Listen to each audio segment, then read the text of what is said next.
Welcome back to the Media7 Science and Technology Special. I'm with two people from Auckland University whose ingenious technical work has been in the news this year. Dr. Bruce McDonald of the Robotics Research Group and Vinny Kumar of the award-winning Team 1 Beep. Welcome to both of you. Thanks for having us. Now, Bruce, who's your mate? This is Charlie. He's a robot that is going to help look after older people. And you did get quite a bit of coverage with this when you went public earlier this year. This is a serious long-term research project, aimed at the welfare of older people. Were you concerned it would be treated as just a novelty story?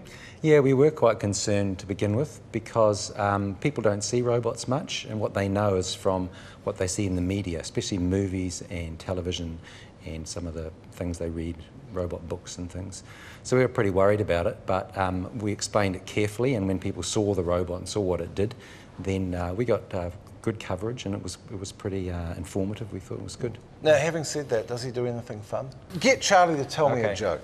So we just push the button here, and he'll tell us a joke. Did you hear about the two Anthony that got married? The wedding ceremony was pretty average, but the reception was excellent. Ha ha ha. When you are ready, please press continue. Does he only have geek jokes? Yeah, we had trouble finding a joke that was good for older people and, was clean and all that kind of stuff. But we're planning to find some more good ones to put on them soon. Right. Vinny, you and your team of fellow students came third in the world with your entry in the Microsoft Imagine Cup this year. What does your entry do? Well, our solution targets communities around the world that are disconnected. So there are two foundations basically, one laptop per child, OLPC, and the Intel Classmate PC. They've deployed over 2.6 million laptops to communities and children all around the world.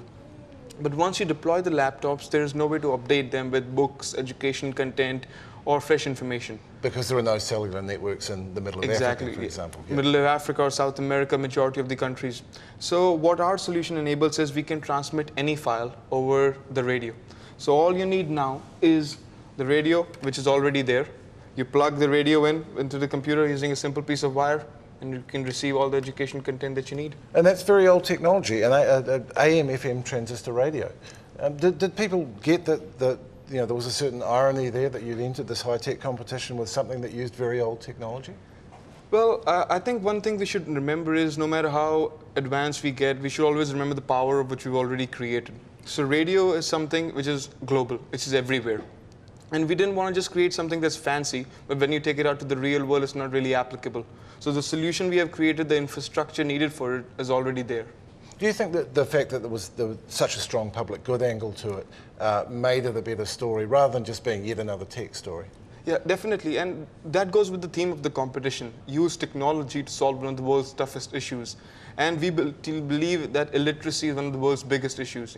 Because if you educate a country's population, the world does not have to step in every time something goes wrong. Now, I've interviewed you before about this, and I was very impressed with the way you fronted for it. You're very articulate.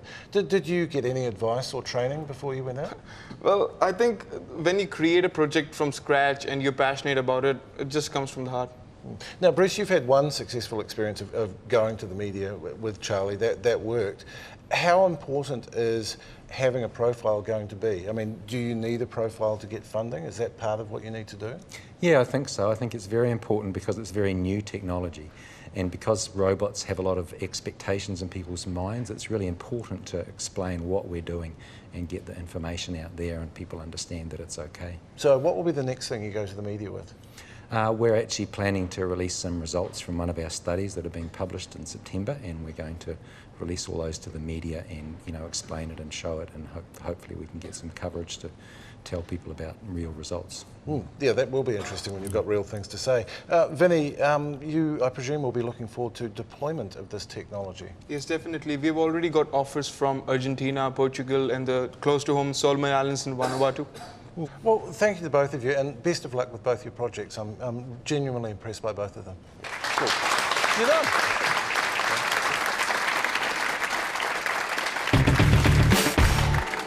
So what is the state of science coverage? With me now are veteran science journalist and Massey University journalism lecturer Alan Sampson, and the executive producer of Radio New Zealand's Spoken Features, including science programs, Phil Smith. Welcome to you both. Alan, you teach journalism. Do you get to teach science journalism per se? Yes, but in a very truncated fashion.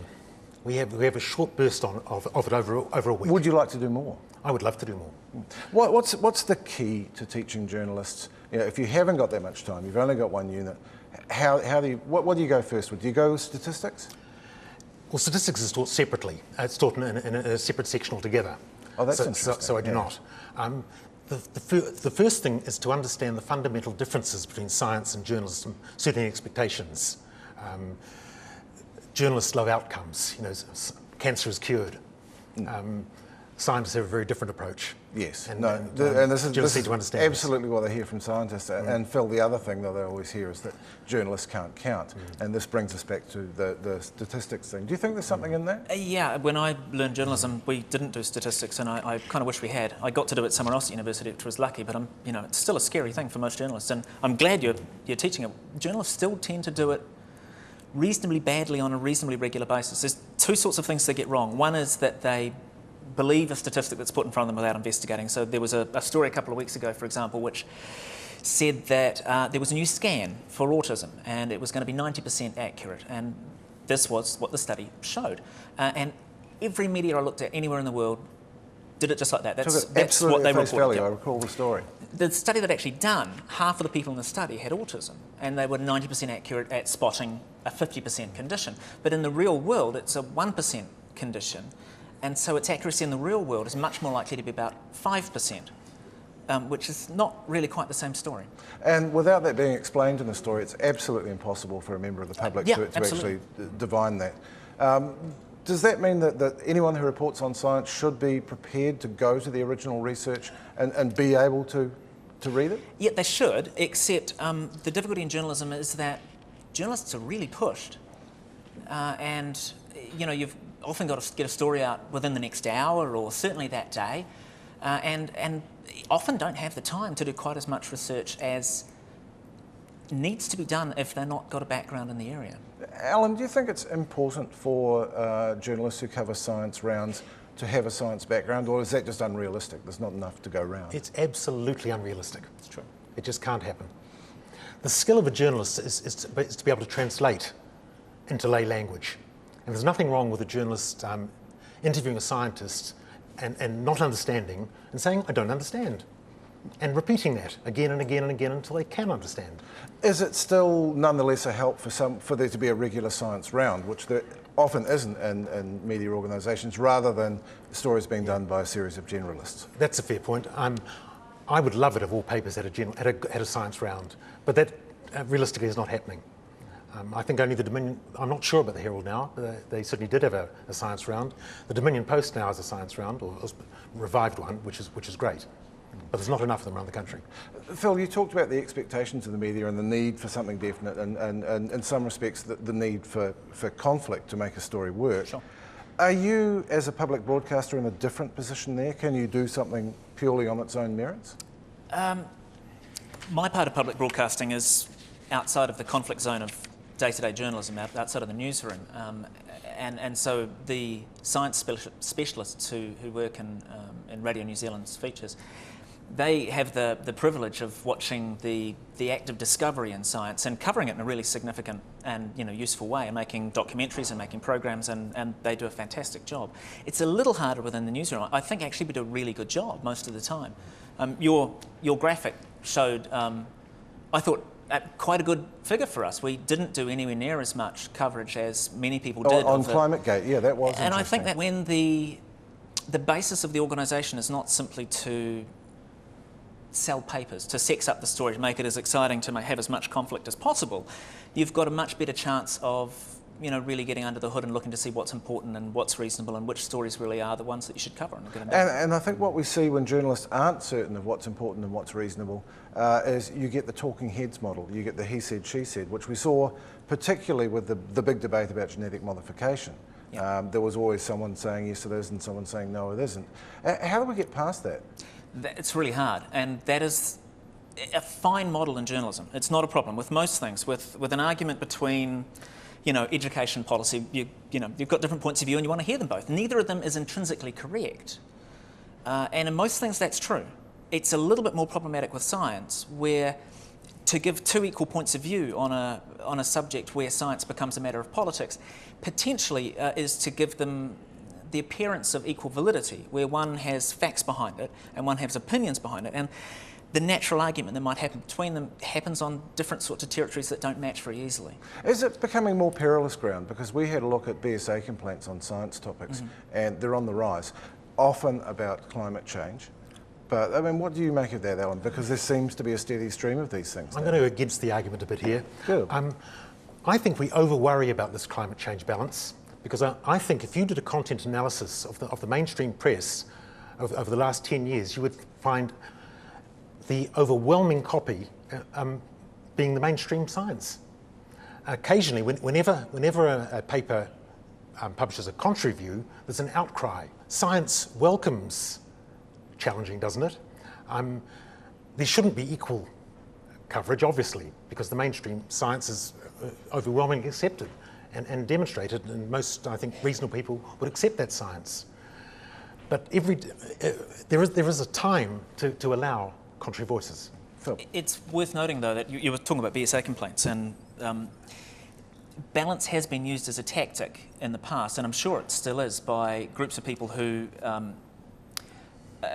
whose desires are not met by the facts on the ground. And it's not just climate change, it's 1080 all sorts of things, campaign. all sorts of things. And I was reading a document quite recently from, I think, Philip Morris from 1993, and it was a media strategy for environmental tobacco smoke, what we call second-hand smoke, which was becoming an issue in the States, and the Environmental Protection Agency was starting to take some action on it. And they wanted to win the argument about second-hand tobacco smoke and whether it was dangerous or not. And within their media strategy, balance is a key point. They wanted to maintain balance in the media, and they wanted to use the media's natural like of balance to make sure that there was room on the media for them to put in their own people, what they called, I think, a cadre of third-party spokespeople to make everyone doubt the evidence. And that happens a lot. It happened with smoking, it happens with many other sort and of... often at the hands of some of the same people. Now, one thing that I have to say, I asked both of you beforehand whether you could comment on the science funding reforms that are currently in motion, because I don't really understand what's going on. I was actually at Sir Peter Gluckman's lecture where he said this is this bold new opportunity, then something else happened. Do either of you really understand what the strategy is there? And if not, why not? Is this a communications failure? I'm adopting a watch and see at this stage. I don't understand it fully yet. The new ministry comes into play when? In a few months' time, with a fancy new name. Whether it's been communicated well, you're almost inviting us to see it from their side. It's the journalist's view journalist's job to ferret this out, surely. Phil, have you found that you've been able to develop a roster of scientists who are what we call in this business good talent? I think that the thing about scientists not being good talent is massively overstated. New Zealanders, on average, are not as good talent as Americans, say. Our schooling system doesn't involve us standing up and talking at people a lot.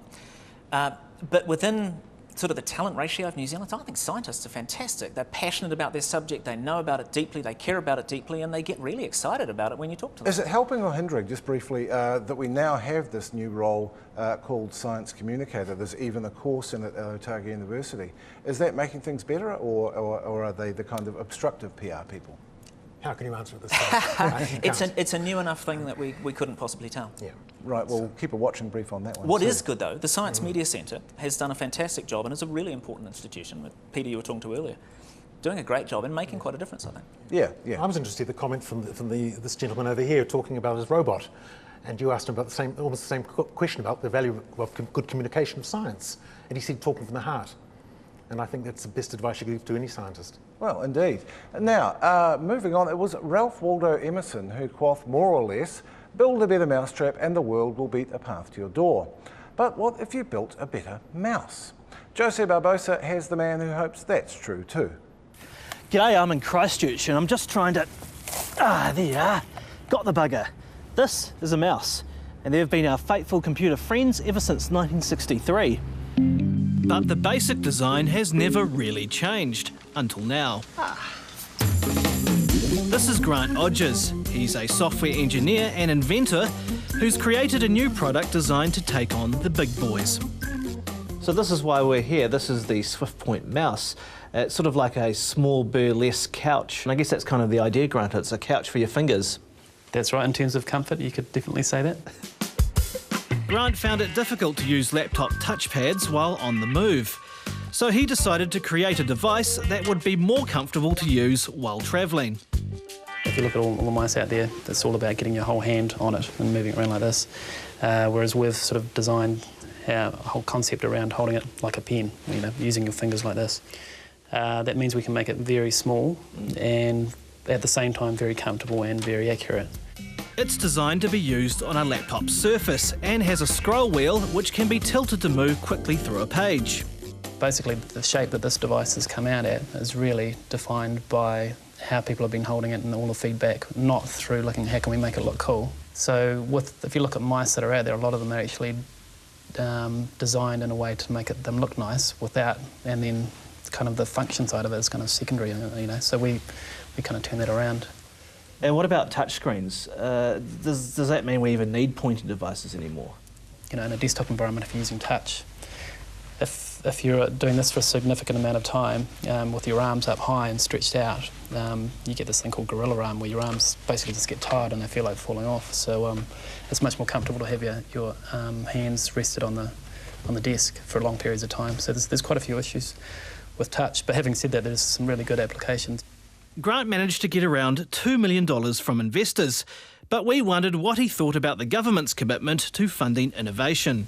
Being an inventor and an ideas guy, obviously I think the government can do more, could definitely encourage more idea development, getting stuff from idea to product and business, you know, turning into revenue and export business for New Zealand. If you look at some other countries, there's more investment in R&D. It needs private expertise, you know, so it can't be someone sitting in an office going, oh yeah, that's a good one, that's no good, and you know, so it would be a partnership. And some of the funds that are there now are designed that way. So they, you know, there's a lot of 50-50 type funds, which I think are a good idea.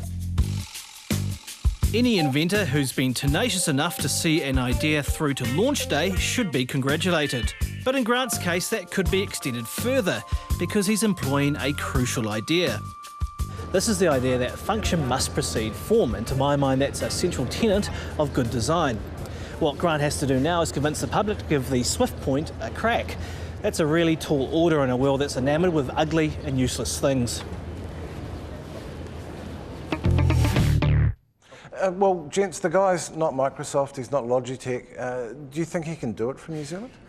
Potentially. He's got some behemoths to take on, but if it works, and it's a fantastic looking idea, as long as it goes on Mac, I'll have a try. What's he have to do to get noticed, do you think? Well, he looks like he's a good communicator. He's got to sell himself to the press, hasn't he? Would you use one? I'd love one. Yeah, looks good. Are they available? Yes, we'll put you in touch. Well, thank you very much, Alan Sampson and Phil Smith. After the break, how to read a science story and what scientists really think about the press.